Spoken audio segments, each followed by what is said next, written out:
When Paul Russell was checking in on a relative's home, he never thought he'd be walking into a scene out of the movies. In fact, Paul said what he encountered was straight from the movie Alien.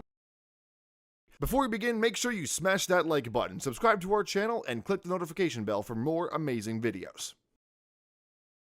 With his heart thumping, he shone the flashlight into the bedroom, illuminating the creature darting out from under the bed. But before he could see what it was, it scuttled down into the cellar with a low growl. At 82 years old, Paul Russell's distant relative had just moved out of his Pittsburgh, Pennsylvania home. The man had been living on his own until a mysterious illness made it impossible for him to take care of himself. To better keep an eye on him, his family moved him to a nursing home that was closer to their place. While this was clearly the best thing for the man, little did his family know, moving him out would set off a chain of events too weird to imagine. Controversially, the nursing home did not permit any animals on the premises.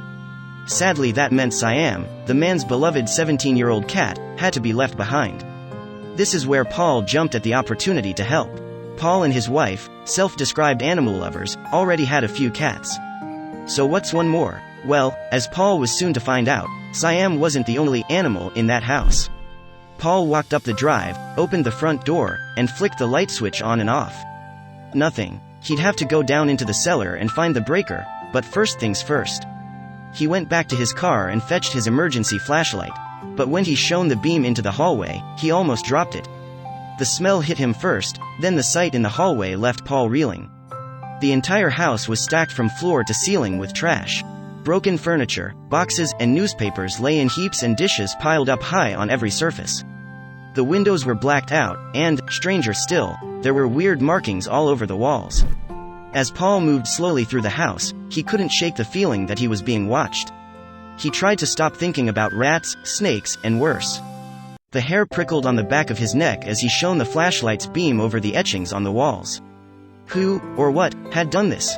And where was Siam? Paul inspected the marks on the walls and realized that they were scratches that had been gouged into the wallpaper. What had happened here? He walked down the hallway with his heart in his throat. "Kitty, Kitty," he called softly.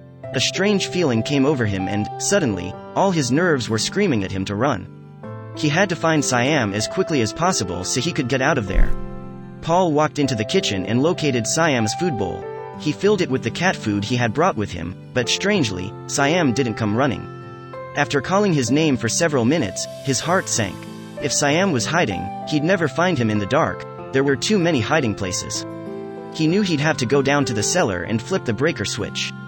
But before he had even reached the darkened stairway, he heard a sound that chilled him to the core.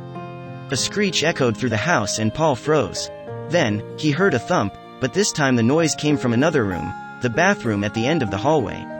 Willing his legs to move, he slowly approached the door, shaking. He pushed the door open with his foot and yanked back the shower curtain. To his relief, there was Siam, camped out in the bathroom tub. The little guy was scared and ravenously hungry. Who knows when he last had a decent meal? Paul began thinking about what he was going to do with Siam. Then he heard another sound coming from the darkness that made his blood run cold. Paul heard a low scratchy growl, echoing from the room across the hall. But if the cat was in here with him, then what was out there making that sound? At first, he reassured himself that it was probably just a scared raccoon that made its way into the abandoned house. That would explain why Siam was hunkered down in the tub, right? He crept over to the doorway and was met with a sight he'll never forget. While most of us would probably just take Siam and run, Paul's curiously got the best of him. I started searching around, and suddenly this huge creature darts out from under the bed and runs down to the cellar, and I thought, what was that? Terrified, Paul dashed straight out of the house. He'd need to muster every ounce of courage he had before going back down into that cellar. Now with his wife, Jill, by his side, they entered the house again. This time, Paul was prepared. Armed with a trap and flashlights, they crept down the stairs. Then, they spotted it. The next day, I went into the creepy old cellar. I'm down there with a flashlight looking. It was almost like a horror movie. And I found her hunkering in the corner. Paul recalls. They managed to corner the creature and push it into the trap. Jill stood back, incredulous.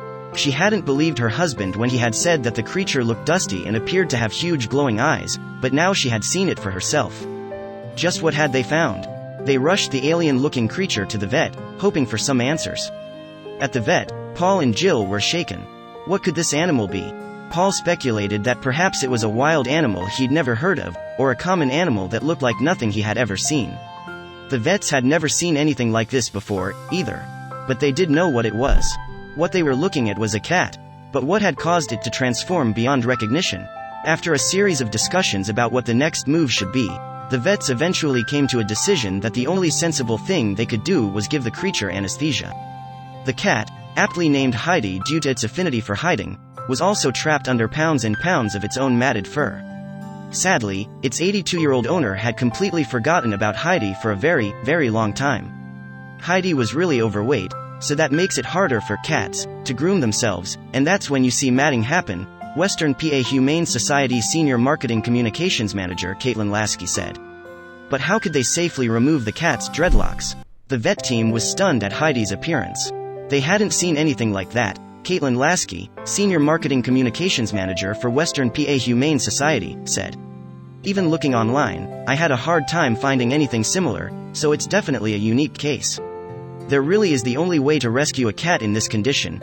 You have to shave it all off. But the team couldn't afford to make any mistakes. After putting Heidi under general anesthesia, they carefully began cutting away at the mass. Our medical team shaved off the pounds of intertwined fur from her body and, needless to say, this cat is feeling so much better now. Read the shelter's Facebook post. The fur had accumulated up to 2 pounds in weight. Lots of fur. It had to be years of matting for it to get that long. In fact, Heidi turned out to be not just the hairiest cat in history but also one of the fattest. And now Heidi had an even bigger problem: she had no place to call home. Thankfully, after Heidi was discharged from the vet hospital, Paul and his wife decided to take both Heidi and Siam in. Both felines now have a forever home with the Russells, and instant siblings in the couple's 3 other cats and 2 dogs.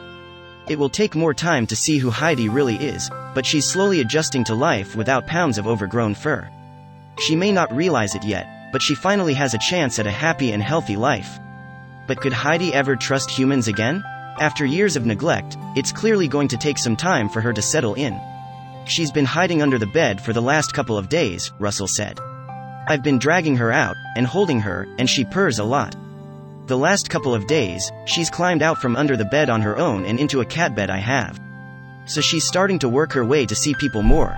The companionship of a pet can bring many positive benefits to the elderly. However, owning a pet is a large responsibility, said Dan Rossi, CEO of the Animal Rescue League shelter and the Western PA Humane Society. And he also has a warning, as well as some simple advice on what to do in this situation. If a family member, friend or neighbor owns a pet, please help them to make sure there is a support system in place when mental faculties begin diminishing, Dan pleads. Also, open-door shelters such as Animal Rescue League Shelter and the Western PA Humane Society do not turn any animal away if there are no other options for the pet. It will take more time to see who Heidi really is, but she's slowly adjusting to life without pounds of overgrown fur and starting to come out of her shell. Other than being standoffish, you hold her and she starts purring, Russell adds. However, Jill thinks there's much more in store for Heidi in 2018. In 6 months she'll be running the house, Jill says. And hopefully she'll be a little trimmer. Thank goodness someone had finally realized that Heidi was suffering under all those pounds of fur and had taken her in for professional care. Hopefully, this story will help prevent other incidents of accidental pet neglect among the elderly.